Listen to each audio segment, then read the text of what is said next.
Hello everyone, welcome to analysis of Nifty and bank Nifty. जैसा कि हम देख सकते हैं कि ये वीकली कैंडल है और ये बैंक निफ्टी का चार्ट है। बैंक निफ्टी में देखेंगे तो मार्केट ने 2 वीक से तो सेलिंग कैंडल बना रहा था, लेकिन जो लास्ट वीक की कैंडल है उसमें दोनों साइड मूवमेंट हुआ है। पहले अपर साइड मूवमेंट हुआ, फिर डाउन साइड मूवमेंट हुआ है। तो अब मूवमेंट आएगा जो भी इस कैंडल को जब ऊपर साइड ब्रेक करेगी, और अगर हम ऐसे देखेंगे तो एक ट्रेंड लाइन भी आ रही है, तो मतलब अगर ऊपर साइड ब्रेक करेगी मार्केट और ऊपर जा सकती है, और इस लो को जब ब्रेक करेगी तो फर्दर और नीचे जाएगी।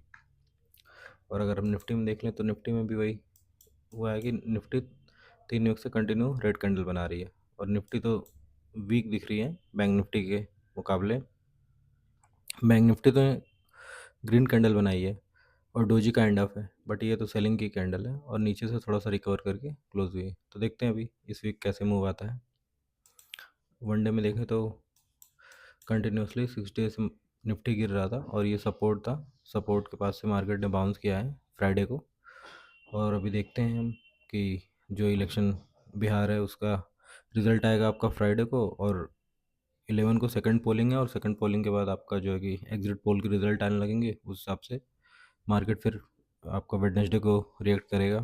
तो इस चीज़ का ध्यान रखिएगा कि हो सके मार्केट अभी 1-2 दिन मूव ही ना करे, थोड़ा साइडवेज, क्योंकि वो बड़ी जो न्यूज़ है उसके लिए तैयारी कर रहा होगा। तो अगर ट्रेड आपको मिल रहा है तो उसको ट्रेड करिए, नहीं तो फिर बाद में वेट नहीं करिए। और बड़े टारगेट अभी तो मे भी पॉसिबल है कि ना हो मूव। जब तक कुछ क्लियरिटी नहीं आएगा तब तक मूव तो नहीं आने वाला। इतनी बड़ी न्यूज़ है तो उसके पहले तो थोड़ा बिल्डअप करेंगे ना, ताकि ट्रैप कर सके लोगों को। तो इस चीज़ का भी ध्यान दीजिएगा। अगर एक कोई मूव आपको मिल जा रहा है तो उसको लेके आप साइड हो जाइए, बाकी मार्केट को मूव करने दीजिए अगर कर रही है तो, क्योंकि आप कैप्चर तो कर नहीं पाएंगे। देखेंगे तो फ्राइडे को कैसे मूव हुआ था। इधर हम एक्सपेक्ट किए थे मार्केट अगर गैप डाउन हुआ तो अच्छा मूव देगा, गैप डाउन हो गया सीधे और फिर सपोर्ट के पास आया। यहाँ आप देखें तो फर्स्ट कैंडल में किसी ने अच्छा वॉल्यूम भी मारा था, बट यहाँ से मार्केट तो घूम गई है, तो इसके हिसाब से तो ये लग रहा है कि इसने यहाँ पे बाइंग किया था।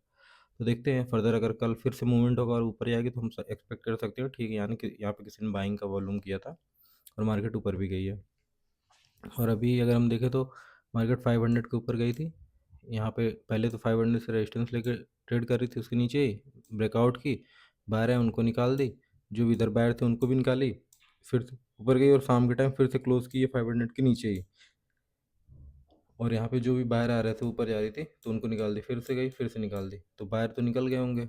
यहाँ पे सेलर होंगे, देख रहे होंगे क्लोजिंग प्राइस के ऊपर नहीं जा पा रही, 500 के ऊपर भी नहीं जा पा रही, तो यहाँ पे सेलर होंगे।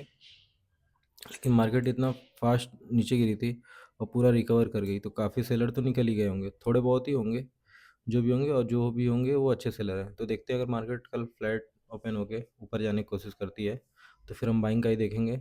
और यहाँ पे वैसे तो सेलर उतने नहीं हैं, लेकिन जो भी हैं उनको टारगेट करने के लिए ऊपर हम देखेंगे। और अगर जो है कि आपका गैप डाउन हो गई, अगर फिर से ऊपर जा रही है तो हम समझ सकते हैं कि ठीक है, यहाँ पे किसी प्लेयर ने जो भी है ये बाइंग किया और मार्केट ऊपर जा सकती है। और मान लीजिए फ्लैट खुल के कहीं भी नहीं जा रही है, ऐसे गई फिर नीचे आ गई, फिर नीचे से फिर ऐसे, तो मतलब मे बी साइडवेज रहे, क्योंकि आपका जो ट्यूसडे को एक्सपायरी भी रहेगी और फिर उस दिन सेकंड पोलिंग भी है, तो मे बी उसके बाद मूव आए या मार्केट थोड़ा सा बिल्डअप करे। अगर यहाँ नीचे ही होल्ड करेगी तो ये एक्सपेक्ट कर सकते हैं हम कि मे बी मार्केट फॉल करे, क्योंकि मार्केट ऊपर गई फिर नीचे आई, अगर हम देखें तो।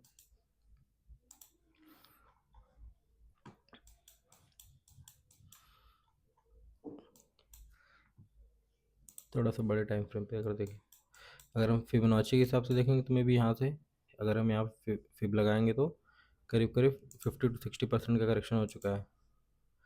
अगर ऐसे देखेंगे हम तो करीब करीब यहाँ पे मार्केट 50% का करेक्शन कर चुकी है। तो अगर मार्केट को ऊपर जाना है तो मार्केट करेक्शन कर चुकी है, ऐसे गई फॉल। और अगर मार्केट को एक्सपेक्ट है कि रिजल्ट अच्छा आएगा तो मार्केट फिर फर्दर ऐसे ऊपर जा सकती है।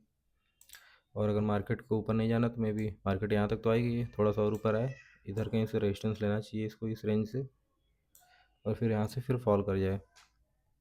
ऐसा हो सकता है कि मार्केट यहाँ है तो अभी 800 के आसपास से, मतलब 740-50 यहाँ से कहीं से फिर फॉल हो। तो देखते हैं कि मार्केट क्या प्रोजेक्शन बनाती है और कैसे मूव करती है। अभी कल के लिए हमने डिसाइड किया कि हम क्या करेंगे कि मार्केट अगर फ्लैट खुल के ऊपर जाएगी तो बाइंग करेंगे, जो भी इधर सेलर हैं थोड़े बहुत उनको टारगेट करते हुए। मोस्टली तो निकल गए होंगे, स्ट्रांग ही बचे हैं, तो अगर वो अपनी पोजीशन कट करेंगे तो ऊपर जाएगी, नहीं तो साइडवेज भी हो सकती है, और अगर इसके फिर से नीचे आई, मतलब होल्ड करके नीचे आएगी, तो फिर हम एक्सपेक्ट कर सकते हैं ठीक है पहला टारगेट ये, फिर से ये जो लो था जो यहाँ कंसोलिडेट की थी इसको हिट कर सकती है, फिर यहाँ से फिर देखेंगे क्या कर रही है। और अगर हम बैंक निफ्टी अभी देखें तो बैंक निफ्टी में क्या प्राइस एक्शन है, बैंक निफ्टी का भी सेम वही है। बैंक निफ्टी तो काफ़ी ज़्यादा रिकवर किया था निफ्टी से, और यहाँ पे किसी ने जो भी यहाँ पे वॉल्यूम मारा था, हमने डिस्कस किया था थर्सडे को, मार्केट में यहाँ दिया है और यहाँ पे होल्ड भी कर गया था, तो 500 को होल्ड कर रहा था, तो मार्केट डायरेक्ट गैप डाउन दे दिया, तो जो भी इधर बाहर से उन लोग निकल गए और सेलर भी आ गए, तो उन लोग को ट्रैप करते हुए मार्केट सीधे ऊपर आ गई है और 58,000 से रेशंस लेके नीचे गिरी है, मतलब नीचे ही क्लोजिंग की है। तो यहाँ पे तो यही लग रहा है कि जो भी ये है इसने बाइंग का ही वॉल्यूम आ रहा है और ऊपर जा सकता है, तो अगर कल 58 को जब क्रॉस करेगी तो फिर से हम बाइंग करेंगे और एक्सपेक्ट कर सकते हैं ठीक है ये पहला ये टारगेट रहेगा 200 का, फिर दूसरा आपका 400 का। तो देखते हैं कि कल मार्केट क्या करती है, कहाँ ओपन होती है और फिर कैसे मूव करती है। और अगर फिर से 800 के नीचे जाएगी तो देखेंगे पहला टारगेट आपका 600, उसके बाद देखेंगे कि फिर यहाँ आती है या नहीं आती है। और अगर मान लीजिए फ्लैट ओपन हुई और फिर ऊपर जा रही है, फिर नीचे आ जा रही है, नीचे ऐसे साइडवेज हो रही है, तो इसका मतलब मे बी कल साइडवेज हो, फिर आपका मूव करे 1-2 दिन बाद, रिजल्ट के बाद, क्लियरिटी के बाद, तो ऐसा भी हो सकता है। अगर ऊपर जाए एक बार 2 बार ट्राई करिए, अगर मूव आ रहा है तो ठीक है, नहीं तो छोड़ दीजिए, क्योंकि बड़ा इवेंट है, इवेंट के बाद भी आप ट्रेड कर सकते हैं, कोई वो नहीं है कि कल ही करना है। अगर हम अभी डाटा देखें तो डाटा में क्या है, एफ आईज कंटिन्यू अपनी शॉर्ट पोजीशन ऐड कर रहे हैं, उनके पास अभी 1,52,000 हो गई, 14,000 उन्होंने और ऐड किया है। और अगर हम ऑप्शंस की बात करेंगे तो ऑप्शंस में इन्होंने क्या किया है, ऑप्शंस में इन्होंने कॉल बाइंग की है और पुट भी बाइंग किया है, तो इनके पास पुट ज़्यादा है, 2,76,000 पुट हो गया, अभी कॉल है इनके पास 11,000 केवल। तो यहाँ से फ्यूचर से भी शॉर्ट हैं और ऑप्शन से भी। और जो बड़े प्लेयर हैं, मतलब जो प्रो हैं, उन्होंने क्या किया है, प्रो ने भी आपका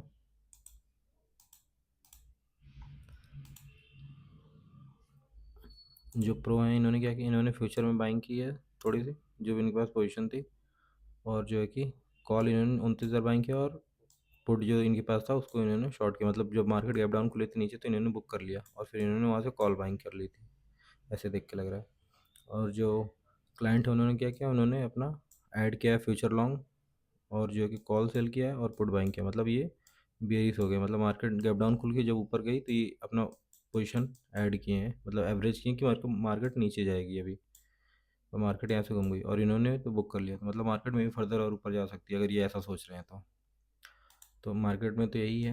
देखिए मार्केट वेट करके मूव करती है या फिर कल भी मूव करती है, तो ध्यान दीजिए, बाकी 1-2 ही ट्रेड करिए इवेंट तक, इवेंट के बाद फिर आपको क्लियरिटी मिल जाएगी क्या है कैसे होगा। बाकी वीडियो अच्छा लगा तो लाइक करिए, शेयर करिए, सब्सक्राइब करिए, थैंक यू।